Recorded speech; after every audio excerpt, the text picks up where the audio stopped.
Mike Pereira joining us here, the NFL on Fox rules analyst and former top zebra in the National Football League here on the program. How you doing, Mike? I'm doing good, Rich. How are you? I was thinking about my superstitions, though. Do you have one? Did you have one? Well, mine is my only one I really had is golf. And if I make my first putt, then my putter cover has to go in the exact same spot for all 18 holes when I take it off. So if I move it anywhere else, I'm afraid I'm going to miss a putt. So that's about the only one I can think of. Not even when you were officiating. Was there an official that was superstitious? Also, you or any of your colleagues? I don't think they would admit it if they were. I mean, we all had the thing. You'd wear your same undershirt if you were in a good streak or something like that. But we all know superstition is a part of sports and practically everyday life. But I don't think I really had a really legit superstition when I was officiating, which is maybe why I wasn't very good in the first place. I don't know. All right, Mike, let's get to what Troy Vincent's saying. I heard at the Combine that the catch rule is going to basically be 2 feet down in a football act. We're going to get the football act back again. What are you hearing? Well, I'm hearing the same thing, which I think is a good thing. I talked to Roger Goodell a couple of weeks ago, who had just come from the Combine, and I asked him to kind of explain to me what he saw this coming to, and he said to me the same thing that everybody's been saying. They're basically going to take the going to the ground out of the rule, which is good. The rule needs to be treated the same, whether it's a receiver is upright or whether he's going to the ground. Make it the 3-step process, and it is control, 2 feet, and then whatever it looks like. You just said it. Whatever it looks like, then it should be. And so you've got that third element there, which is still going to be there. Call it a football move, call it time, call it whatever you want to call it. The key component, which I haven't heard yet, is I think replay needs to be involved and can be involved with control and 2 feet.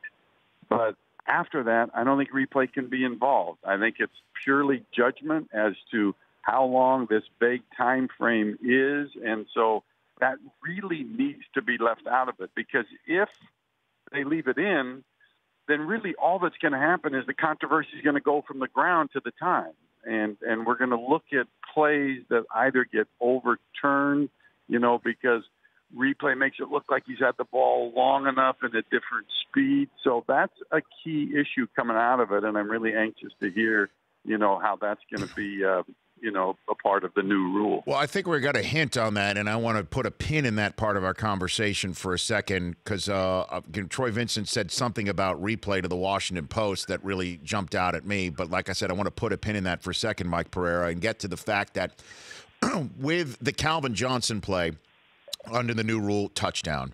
The Jesse James play under the new rule, touchdown. The question is because both of them involved the end zone and crossing the plane or being in the end zone already. The rule as it will be written, what would it make the Des Bryant play? Would that make that a catch fumble or a catch and he's now a runner, and just like a runner, a ground can't cause a fumble? Will they turn the receiver into now a runner with 2 feet down and the undetermined football act that we just need to see when we see it? Yes, so Des becomes a catch and down by contact, because once he controlled the ball in air, there was contact with the defender. So when he then goes to the ground and reaches out, which is this kind of element of time thing, then it becomes catch and down by contact. And if he wasn't touched, and the ball comes out when he hits the ground after doing something, then it is going to be a catch and fumble. And I think that's fine. I mean, the league always is concerned about offense, and they don't necessarily like fumbles, but, the onus is still going to be on the receivers to hold on to the ball. But every play that you've described, and I think this is key, that, what does it look like? What does it feel like? And let's go to Calvin Johnson initially. One official ruled it a touchdown. Another one came over and kind of sheepishly said, incomplete. And, of course, it stayed incomplete. What they ruled Jesse James, they ruled it a touchdown on the field. What did they rule Des Bryant? They ruled it a catch.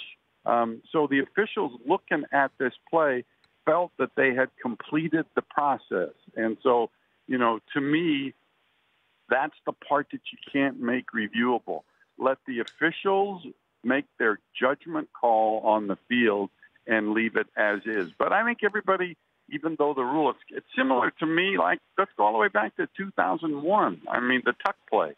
Everybody felt it should have been a fumble, and it looked and smelled and tasted like a fumble. But the rule made it incomplete, and that's the same thing with Dez, and the same thing with Calvin, and the same thing with Jesse James. And so let's bring the rule into really how it looks so that you can put some common sense back into the game. Man, who's been saying that?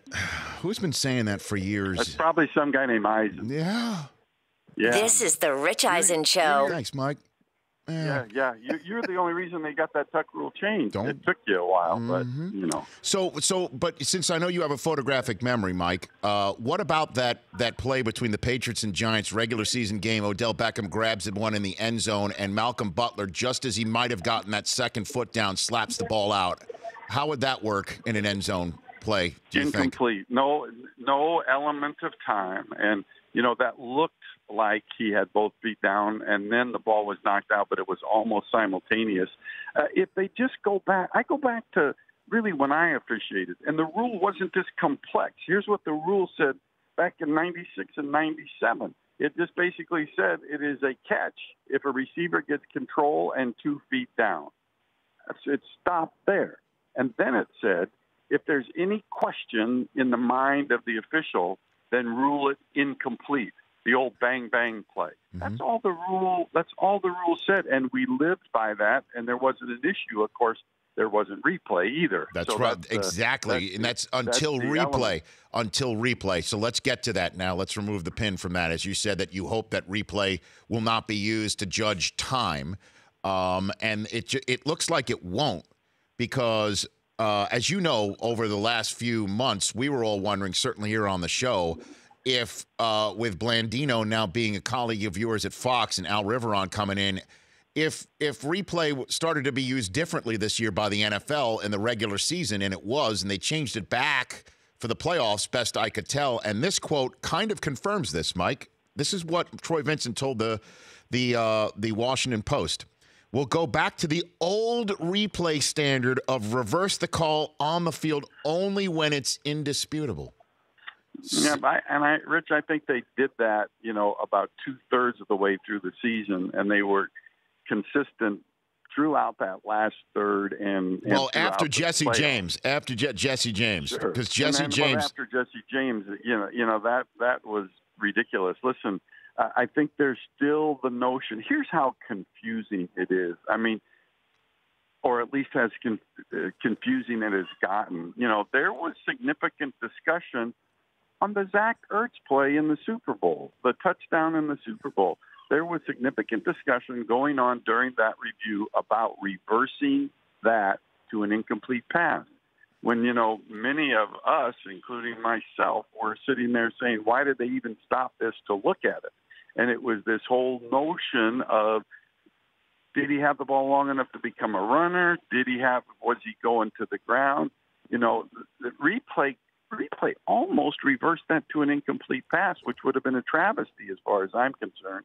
So, I think that the notion of the strict standard of it has to be so obvious that a mistake had been made to overturn it, that certainly needs to be emphasized with Al and his band of guys in New York. And let's not forget, too, now that as we talk about replay and the catch, replay looks like it's going to be involved in ejections now, too, and not just the Gronkowski late hit, or the Evans hit on the sideline, but you're talking about normal ejections for throwing punches and doing that kind of stuff. And so replay continues to grow, and, although I'm still an advocate to a degree, I worry that it goes really to an extent beyond its usefulness. Well, I mean, in terms of that, though, I don't mind if replay shows, somebody throwing punches with each other, and the refs either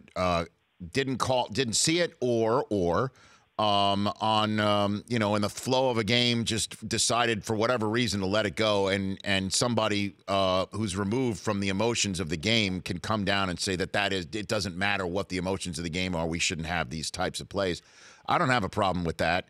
I also, I do believe, though, I do want to correct myself. I think replay changed the way they were viewing it, not after the Jesse James play, which I think, if I'm not mistaken, Brockman, was week 15 of the NFL season when the Steelers and the Patriots played each other. It was after the Kelvin Benjamin play in week 16 in New England, where the Buffalo Bills had a touchdown taken off the board with something so ridiculous that I think I heard from members of the competition committee pointing to that play as saying that was a watershed moment of them coming in and saying to Al Riveron's crew, guess what? In the Art McNally Center, we're going back to what was going on here in 2016 and prior, that the reverse the call only when it's flat out indisputable. Yeah, and I go back to Mike Patrick, who the first year in replay, he said to me, and it got technical even halfway through the first year in 1999, and he said to me, in his opinion, that in order to reverse a call in replay, you got to look at it the first time and see it's wrong. And if you have to go back it up frame by frame, move it back and move it forward and move it back and move it forward, let it be. And that's probably the standard that, always should have been really heeded to, right from the get-go. But I talked to Dean Blandino about this a lot, too. And, because he was the guy that was supposed to be making the decisions, and he had made these decisions, in the past. And he even admitted that he sometimes got too technical. You kind of lose track of what you're trying to do. You're not trying to make the call. That's not what you're trying to do. You're trying to really conclude that the call on the field that was made was right and not reverse it on a possibility that it might be wrong. And look at, I've said this before, and I know the league isn't happy with some of the things that I have said about Al Riveron or the league, but he was never intending to make these decisions. He really hadn't been making these decisions in the past. Right. When the ownership gave the right to New York to make these decisions, they thought it was going to be Dean Blandino. So then Al Riveron then gets thrown into this and had to make the decisions. There's some, certainly some adjustments that have to be made, and you have to go through some trial and error. And I'm hopeful that after what happened last year, that they will certainly stay with that standard. Well, what it needs to be. The playoffs certainly proved that they did get it right. I thought the playoffs was perfect. A couple more quick hitters for you, Mike, before I let you go here. 15 yards for defensive pass interference. You think that's going to work? I don't think it'll pass. Okay. I don't. There's never been any sentiment to that, even though I was a huge fan of making that change, because I think 40 yards for a pass interference is too punitive, and I think 10 yards for an offensive pass interference is not very punitive. I don't think there's consistency in the rule, and I think it's too much pressure on the officials. But let's remember, the competition committee, if a club proposes a rule like that, so let's say that there is a New England Patriots that propose that rule, it must go to the ownership to vote on, even if the committee votes themselves 0-8 against it. And so I have a suspicion that that's the case. I would love it, but I just don't think it really has any footing. And lastly, what are you doing with the veterans who are looking for work and giving them a path to become officials? Tell me about this that you're doing, Mike. I mean, yeah, we started a foundation. Actually, my wife and I started it a year ago, and we have a shortage of officials around the country. We have a bunch of veterans that are having trouble getting back into their communities.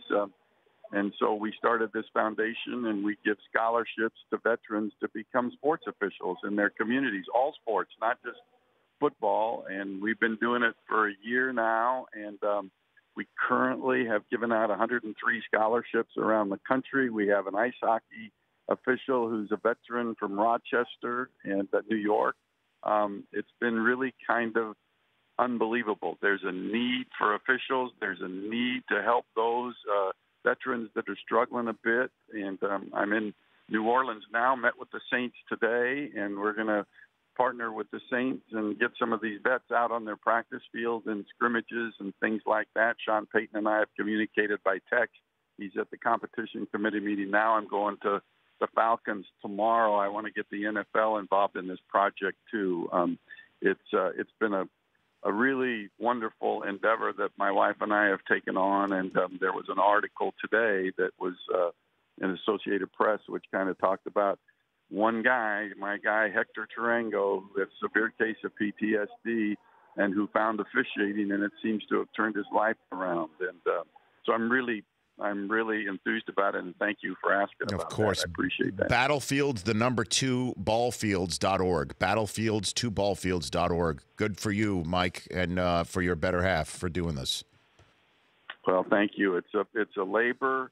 It's a labor of love. I'm not a veteran. I didn't serve. I was in the Vietnam era in the lottery draft, or the birthday draft, so I didn't serve. But we neglect so much, for some things with our veterans, and we don't give them their due. And I personally believe that with what they go through, when you talk about courage and confidence and teamwork and focus and mission, I believe they could be great officials. And so I think it's a win-win for both them and for officiating. Well done, Mike. Travel safe. Say hi to everybody. You got it. Thanks. You got it. Mike Pereira. The Rich Eisen Show, weekdays at noon Eastern on Audience.